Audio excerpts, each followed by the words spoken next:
Bartimaeus has a number of issues. One is obviously that he is blind, and blindness in his community, has all the issues that it does for us today as well. He's not able to work. He has to depend on others. Even getting to the side of the road requires other people to take Bartimaeus by the hand and to guide him so that he can sit on the side of the road to beg. Without that, Bartimaeus would never even be able to try to raise some money for his daily sustenance. The rest of his life, he is being tended to and cared about, and all we have is how he is recognized.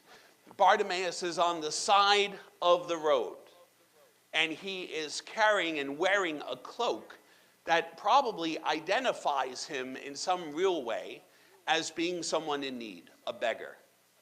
There is some scripture scholars who actually argue that there is a understanding that where you sit on the side of the road goes by seniority. And so if you're a person who has been poor longer, or if you have been sick longer, there's a certain placement that you would be along the side of the road. And so Bartimaeus has already his place on the side of the road. Jesus has never passed this way before. He's simply never been here before. He's never been in this town. He's never crossed any of these people before. There's no way for Bartimaeus to know him. But you can imagine everything you hear sitting on the side of the road. You can imagine all the people walking in and out of the town who are telling and sharing stories about whether it's the Roman occupation and what they're doing, the new taxes that have come down, the sale at the fruit stand in town. But also there is this story that comes all the time, and Bartimaeus has got to be picking it up as he's sitting on the side of the road, because people must be talking about the fact that this Jesus is no ordinary man. There is power in and through him, and there are miracles, and there is hope, and there is healing, and there is restoration. And Bartimaeus, simply by hearing about it, just simply by catching glimpses of conversations, if you will, as people are wandering by, Bartimaeus comes to some sort of preconception of belief. He doesn't know whether it's true, but if enough people are talking about it, there must be something there. Bartimaeus obviously has never seen any of this. He's blind. And he sits on the side of the road, and it's an ordinary day, and he is sitting there, but over all this time, he is already picking up about who this Jesus is. He simply hears the words. He hears the stories. And then there comes a point in time where he chooses to believe. He chooses to act on his faith. And he chooses to sacrifice everything. Now, you and I, we might say to ourselves, well, we don't have this in today's society. There's no beggars who line up on that side of the road. I'm clearly not one of those people who sits there. But, I'm wondering, in some metaphorical way, whether or not we do. Whether or not we have our own brokenness and we have our own infirmities, whether they be spiritual, emotional, or physical, and we allow others to bring us day after day and put us where society says we're supposed to be seated.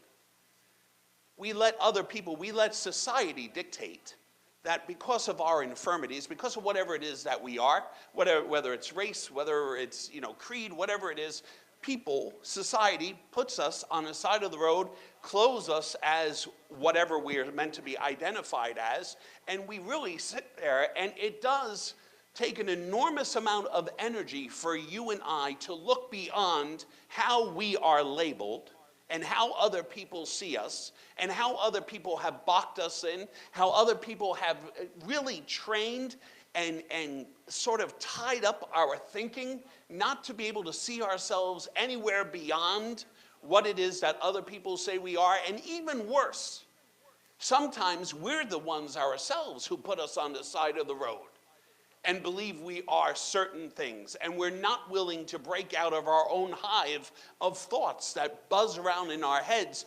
And yet the reality is, we too, in both instances, we hear about this person of Jesus. We come here and we hear about the stories and we talk about them. And the minister sits here and tells you the history and the background and sort of tries to flesh it out so we understand that Bartimaeus is captured in the story not simply because of the miracle of seeing, but also because Bartimaeus is us. Bartimaeus is us. We have so much in common with Bartimaeus, and we just simply have to look to find the connectivity between this man on the side of the road and us. So Jesus travels with an entourage. I mean, I think you've probably heard this time and time again in the Gospels.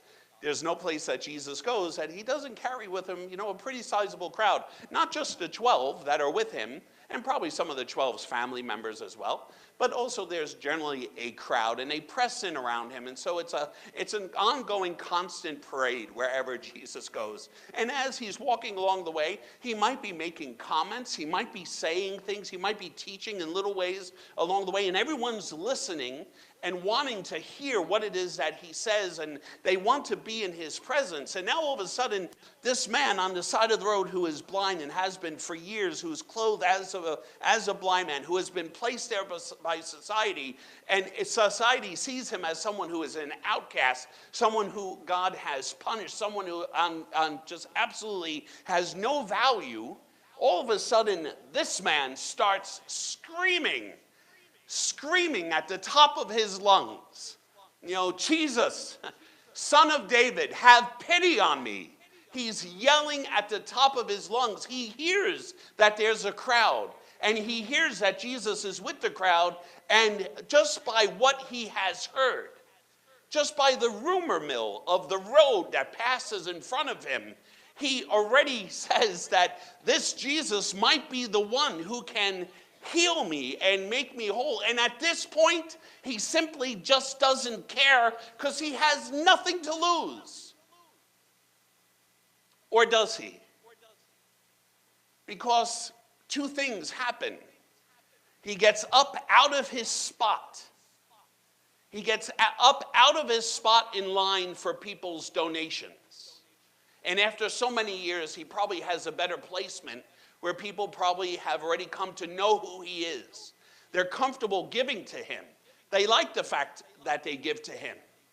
And yet he gets up out of his spot and he starts screaming. He doesn't know where he is. He doesn't know where to walk to. He's just standing up, wandering around and yelling at the top of his voice, Jesus, Son of David, already a recognition of messiahship. Bartimaeus, just from a few glimpses of conversations of people going by, already has a sense that this Jesus might be the fulfillment of the promise. And the words that people use to describe him, especially the one word healer, motivates him to the fact where he says and declares almost as an act of faith, Jesus, Messiah, have mercy on me, pity me. The other thing that happens that he sacrifices, and for you and I, we probably just pass it by. If I take my coat off and put my coat here, I could go back and get my coat. You folks know where you put your coats. Bartimaeus is blind.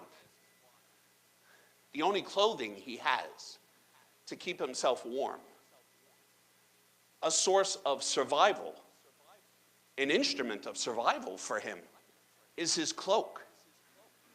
But he is so convinced that this Jesus is going to heal him. He is so convinced. He doesn't mind giving up his spot, and he doesn't mind throwing off his cloak, and he knows he'll never get it back, but it doesn't matter because he knows where he's going is more valuable, more important, more precious, more of a fulfillment and restoration than where he was. And sometimes for us, Bartimaeus is us. We hear the stories. What stops us from getting up and yelling when we are just so burdened. Haven't you had enough? Haven't you had enough with where you are in whatever aspects where you and I are blind? Haven't you had enough of being blind? Don't we want to see? Then why aren't we crying out? What more do we think is necessary than simply hearing that this Jesus has incredible power and authority, that this Jesus is Son of God? What more is it that we want? What more do we think we need to have to act in faith and to cry out? Are we too shy to cry out? Are we so controlled by everyone else's views and opinions and that of our society as well that we will not even act in faith because other people say it's not true or not possible or not doable or it's just fake? I mean, are we really going to allow other people's opinions? Because if that's the case, Bartimaeus would still be blind. If that's the case, Bartimaeus would never have gotten up from the side of the road. He would have never been restored. Haven't we had enough? Haven't we had enough?